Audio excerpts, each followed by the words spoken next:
Dear Nigerians, I have been asked to speak on equity, transparency, and accountability as tools for reforms in Nigeria.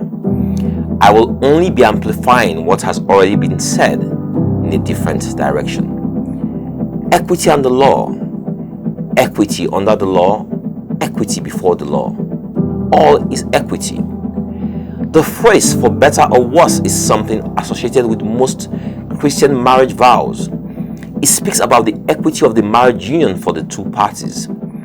It suggests that in all situations facing this marriage, we are in it together. We are in it equally. We'll bear our burdens jointly. Citizenship is the marriage between the state and man or men.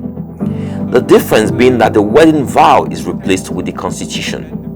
The constitution that says all men are equal before the law.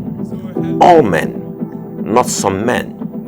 This equality before the law is a structural issue of our nation's constitution. Our learned friends tell us that equity speaks to fairness and justice, and if there's any conflict between the principles of common law and equity, equity prevails. Equity prevails. The riddle before us today is how equity can prevail in this marriage between Nigeria and her citizens, such that for better or worse, we are all in it together. We all share the successes and pains of Nigeria equally. In this marriage, the rulers and elites represent the Nigerian state, while the ruled and masses are the citizens. Equity suggests that they are all equal before the marriage vow or constitution that binds them. But that is not the case.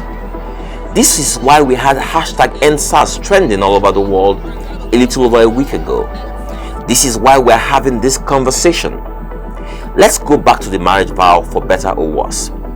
Better is the good private schools, quality healthcare at home and abroad, riches, wealth, opportunities, glory, quality jobs, plum positions, mining leases, lucrative licenses, etc. that Nigeria has got to offer. I am sure you all get the idea. Only a few Nigerians enjoy the better in the marriage. They are our leaders and the elites. We all know what worse is: bad roads, absence of electricity and potable water, poverty, unemployment, kidnapping, banditry, police brutality, dilapidated schools, poor quality hospitals, killer headsmen, etc. The masses get the worst in this marriage. All my life, I have heard our leaders promise us that we'll have a better society, and they have always failed to deliver. In the last 2 decades, I realized that the few who are able to cross from worse to better immediately forget their origin.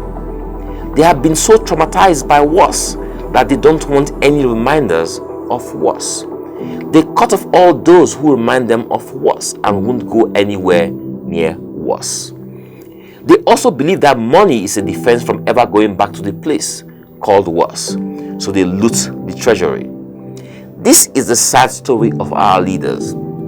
They are out of touch with the reality of the common man. They have run away from their past, so how can you plan for something you don't want to remember?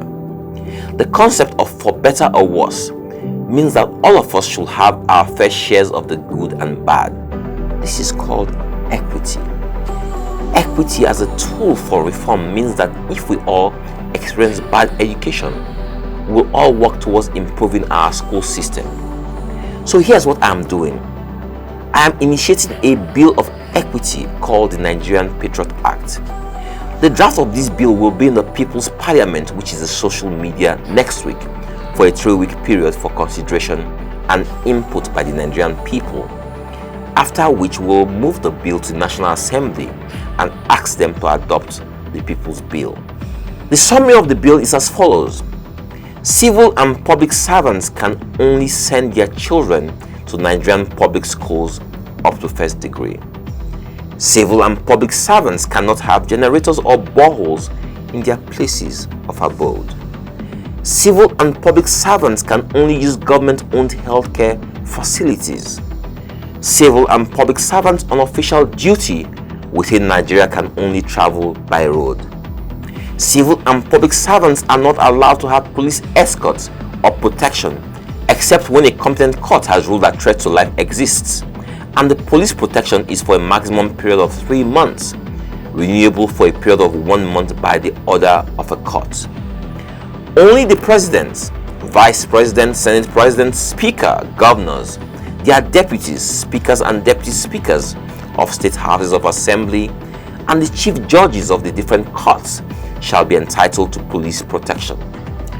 All the above provisions also apply to directors of companies that require a government license, permit, or lease to operate, such as banks, telecom companies, oil and solid mineral mining companies, broadcast houses, etc.